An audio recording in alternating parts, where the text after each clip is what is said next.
Hello ಎಲ್ರಿಗೂ ನಮಸ್ಕಾರ. Welcome back to Sumarani YouTube channel. ಇವತ್ತು ನಾನು ಬಾಸುಮತಿ ರೈಸಿಂದ ಎಗ್ ಬಿರಿಯಾನಿ ಮಾಡಿದ್ದೀನಿ. ಬನ್ನಿ ನಾನು ಹೇಗೆ ಮಾಡಿದ್ದೀನಿ ಅಂತ ನಿಮಗೂ ಕೂಡ ತೋರಿಸ್ತೀನಿ. ಗೋರಿ ಪ್ರೀಮಿಯಂ ಬಾಸುಮತಿ ರೈಸ್ನ ತೊಗೊಂಡಿದ್ದೀನಿ. ಅನ್ಪಾಲಿಷ್ಡ್ ರೈಸ್. ಬೇರೆ ಬಾಸುಮತಿ ರೈಸು ಇಲ್ಲಾಂದರೆ ಸಣ್ಣಕ್ಕಿ ಕೂಡ ಯೂಸ್ ಮಾಡ್ಬೋದು.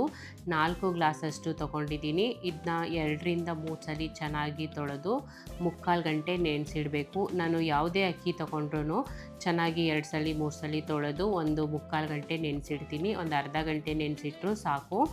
ನೆನೆಸಿಡೋದ್ರಿಂದ ಅನ್ನ ಸಾಫ್ಟಾಗಿ ಚೆನ್ನಾಗಾಗುತ್ತೆ. ಅಕ್ಕಿ ನೆನೆಸಿಟ್ಟಾದ್ಮೇಲೆ ಒಂದು 8 ಮೊಟ್ಟೆನ ತೊಗೊಂಡಿದ್ದೀನಿ.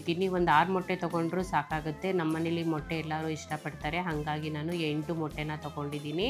ಉಪ್ಪು ಹಾಕ್ಬಿಟ್ಟು ಒಂದು ವಿಶಿಲ್ ಕೂಗಿಸ್ಕೊಂಡು ಬೇಯಿಸಿ ಇಟ್ಕೊಬೇಕು. ಎಗ್ ಬಿರಿಯಾನಿಗೆ ನಾನು ಮಸಾಲೆ ಏನು ರೆಡಿ ಮಾಡ್ಕೊತಾ ಇಲ್ಲ, ಜಸ್ಟ್ ಎಲ್ಲ ಒಗ್ಗರಣೆಗೆ ಹಾಕ್ಬಿಟ್ಟು 1 ಪಾಟ್ ರೈಸ್ ಥರ ಮಾಡ್ತಾ ಇರೋದು. ಸ್ವಲ್ಪ ಕೊತ್ತಂಬರಿ ಸೊಪ್ಪನ್ನ ತೊಗೊಂಡಿದ್ದೀನಿ, 3 ಟೊಮೆಟೊ ತೊಗೊಂಡಿದ್ದೀನಿ, ಮತ್ತು ಖಾರಕ್ಕೆ ತಕ್ಕಷ್ಟು ಹಸಿಮೆಣಸಿನ್ಕಾಯಿ, 6-7 ಈರುಳ್ಳಿ ತೊಗೊಂಡಿದ್ದೀನಿ. ದಪ್ಪಗಿರೋ ಈರುಳ್ಳಿ ಆದರೆ ಒಂದು 3-4 ತೊಗೊಂಡ್ರೆ ಸಾಕು. ಈರುಳ್ಳಿನ ಸಣ್ಣದಾಗಿ ಕಟ್ ಮಾಡ್ಕೊಂಡಿದ್ದೀನಿ, ಮತ್ತು ಹಸಿಮೆಣಸಿನ್ಕಾಯಿನ ಉದ್ದುದ್ದ ಕಟ್ ಮಾಡ್ಕೊಂಡಿದ್ದೀನಿ. ಟೊಮೆಟೊ ಕೂಡ ಸಣ್ಣದಾಗಿ ಕಟ್ ಮಾಡ್ಕೊಂಡಿದ್ದೀನಿ, ಮತ್ತು ಕೊತ್ತಂಬರಿ ಸೊಪ್ಪು ಕೂಡ ಸಣ್ಣದಾಗಿ ಕಟ್ ಮಾಡ್ಕೊಂಡಿದ್ದೀನಿ. ಬಿರಿಯಾನಿ ಮಾಡೋದಕ್ಕೆ ಒಂದು ದೊಡ್ಡ ಕುಕ್ಕರ್ನ ತೊಗೊಂಡಿದ್ದೀನಿ. ಒಂದು 4 ಟೇಬಲ್ ಸ್ಪೂನಷ್ಟು ಎಣ್ಣೆನ ಹಾಕ್ಕೊಂಡಿದ್ದೀನಿ. ಫುಲ್ಲು ಹೋಲ್ ಸ್ಪೈಸಸ್ನ ಯೂಸ್ ಮಾಡ್ತಾ ಇಲ್ಲ, ಜಸ್ಟು ಒಂದು 2-3 ಎಲೆ, ಒಂದು 2-3 ಕಲ್ಲುವ, ಒಂದು 4 ಏಲಕ್ಕಿನ ತೊಗೊಂಡಿದ್ದೀನಿ.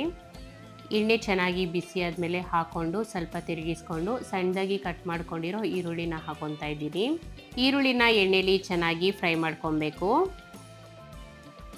ಹಸಿಮೆಣಸಿನ್ಕಾಯಿನ ಹಾಕ್ಕೊತಾ ಇದ್ದೀನಿ, ಇದು ಕೂಡ ಎಣ್ಣೆಲಿ ಫ್ರೈ ಮಾಡ್ಕೊಬೇಕು.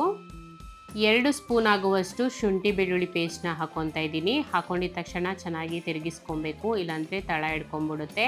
ಇವಾಗ ಸಣ್ಣದಾಗಿ ಕಟ್ ಮಾಡ್ಕೊಂಡಿರೋ ಟೊಮೆಟೊನ ಹಾಕ್ಕೊತಾ ಇದ್ದೀನಿ. ಸ್ವಲ್ಪ ಉಪ್ಪು ಹಾಕ್ಕೊಂಡು ಟೊಮೆಟೊ ಸಾಫ್ಟ್ ಆಗೋವರೆಗೂ ಚೆನ್ನಾಗಿ ಬೇಯಿಸ್ಕೊಬೇಕು. ಇವಾಗ ಮಸಾಲ ಪುಡಿಗಳನ್ನ ಹಾಕ್ಕೊತಾ ಇದ್ದೀನಿ. 2 ಟೇಬಲ್ ಸ್ಪೂನಷ್ಟು ಧನಿಯಾ ಪುಡಿ, 1 ಟೇಬಲ್ ಸ್ಪೂನಷ್ಟು ಅಚ್ಕಾರದ ಪುಡಿ, 1 ಟೇಬಲ್ ಸ್ಪೂನಷ್ಟು ಕಾಶ್ಮೀರಿ ರೆಡ್ ಚಿಲ್ಲಿ ಪೌಡರ್, ಹಾಗೆ 1 ಟೇಬಲ್ ಸ್ಪೂನಷ್ಟು ಗರಂ ಮಸಾಲ, ಒಂದು ಅರ್ಧ ಟೇಬಲ್ ಸ್ಪೂನ್ಗಿನ್ನ ಸ್ವಲ್ಪ ಕಡಿಮೆಯಾಗಿ ಅರಿಶಿನ ತೊಗೊಂಡಿದ್ದೀನಿ. ಒಂದು 7 ಜನಕ್ಕಾಗುವಷ್ಟು ಬಿರಿಯಾನಿನ ಮಾಡಿದ್ದೀನಿ. ಬಾಸುಮತಿ ರೈಸು ಸ್ವಲ್ಪ ಜಾಸ್ತಿ ತಿನ್ನೋದಕ್ಕಾಗಲ್ಲ, ಸಣ್ಣಕ್ಕಿ ಆದರೆ ಸ್ವಲ್ಪ ಜಾಸ್ತಿ ತಿನ್ಬೋದು. ಬೇಕಿದ್ರೆ ಬಾಸುಮತಿ ರೈಸು ಅರ್ಧ, ಸಣ್ಣಕ್ಕಿ ಅರ್ಧ ಹಾಕ್ಕೊಂಡು ಮಾಡ್ಕೊಬೋದು. ಇವಾಗ 1 ಗ್ಲಾಸಷ್ಟು ಮೊಸರನ್ನ ಹಾಕ್ಕೊತಾ ಇದ್ದೀನಿ. ಮೊಸರು ಹಾಕ್ಕೊಂಡ್ರೆ ಟೇಸ್ಟು ತುಂಬ ಚೆನ್ನಾಗಿರುತ್ತೆ. ಇವಾಗ ಎಲ್ಲನೂ ಚೆನ್ನಾಗಿ ಮಿಕ್ಸ್ ಮಾಡ್ಕೊತಾ ಇದ್ದೀನಿ. ಮಸಾಲ ಪುಡಿಗಳದ್ದು ಹಸಿ ಸ್ಮೆಲ್ ಹೋಗೋವರೆಗೂ ಫ್ರೈ ಮಾಡ್ಕೊಬೇಕು. 1 ಗ್ಲಾಸ್ ಅಕ್ಕಿಗೆ 2 ಗ್ಲಾಸಷ್ಟು ನೀರನ್ನ ಹಾಕ್ಕೊತೀನಿ. ನೀರು ಸ್ವಲ್ಪ ಜಾಸ್ತಿ ಆದರೆ ಮುದ್ದೆ ಆಗಿಬಿಡುತ್ತೆ, ನೋಡಿಕೊಂಡು ಹಾಕ್ಕೊಬೇಕು. ರುಚಿಗೆ ತಕ್ಕಷ್ಟು ಉಪ್ಪನ್ನ ಹಾಕ್ಕೊತಾ ಇದ್ದೀನಿ. ಚೆನ್ನಾಗಿ ಮಿಕ್ಸ್ ಮಾಡಿಕೊಂಡು ಕುಕ್ಕರ್ ಮುಚ್ಚಳ ಮುಚ್ಚಿ ಚೆನ್ನಾಗಿ ಕುದಿಸ್ಕೊಬೇಕು. ಚೆನ್ನಾಗಿ ಕುದಿ ಬಂದಾದಮೇಲೆ ಸಣ್ಣದಾಗಿ ಹಚ್ಕೊಂಡಿರೋ ಕೊತ್ತಂಬರಿ ಸೊಪ್ಪನ್ನ ಹಾಕ್ಕೊತಾ ಇದ್ದೀನಿ. ನೆನೆಸಿಟ್ಟಿರೋ ಅಕ್ಕಿನ ಹಾಕ್ಕೊತಾ ಇದ್ದೀನಿ. ಅಕ್ಕಿ ಹಾಕಿದ್ಮೇಲೆ ಜಾಸ್ತಿ ತಿರುಗಿಸೋಕೆ ಹೋಗಬಾರ್ದು. ಅಕ್ಕಿ ಫುಲ್ಲು ಚೆನ್ನಾಗಿ ನೆನೆಸಿಟ್ಟಿರ್ತೀವಿ, ತಿರುಗಿಸಿದ್ರೆ ಎಲ್ಲ ಪುಡಿ ಪುಡಿ ಆಗಿಬಿಡುತ್ತೆ. ಉದ್ದಾಗಿದ್ದರೆ ಅನ್ನ ಚೆನ್ನಾಗಿರುತ್ತೆ. ಇವಾಗ ಸ್ವಲ್ಪ ತಿರುಗಿಸಾದ್ಮೇಲೆ ಕುಕ್ಕರ್ ಮುಚ್ಚಳ ಮುಚ್ಚಿ ಮತ್ತೆ ಚೆನ್ನಾಗಿ ಅನ್ನನ ಅರ್ಧಂಬರ್ಧ ಬೇಯಿಸ್ಕೊಂಡಿದ್ದೀನಿ. ಇವಾಗ ಸ್ವಲ್ಪ ಬೆಂದಿದೆಯಾ ಇಲ್ವಾ ಚೆಕ್ ಮಾಡಿಬಿಟ್ಟು ಮೊಟ್ಟೆನ ಹಾಕ್ಕೊಬೇಕು.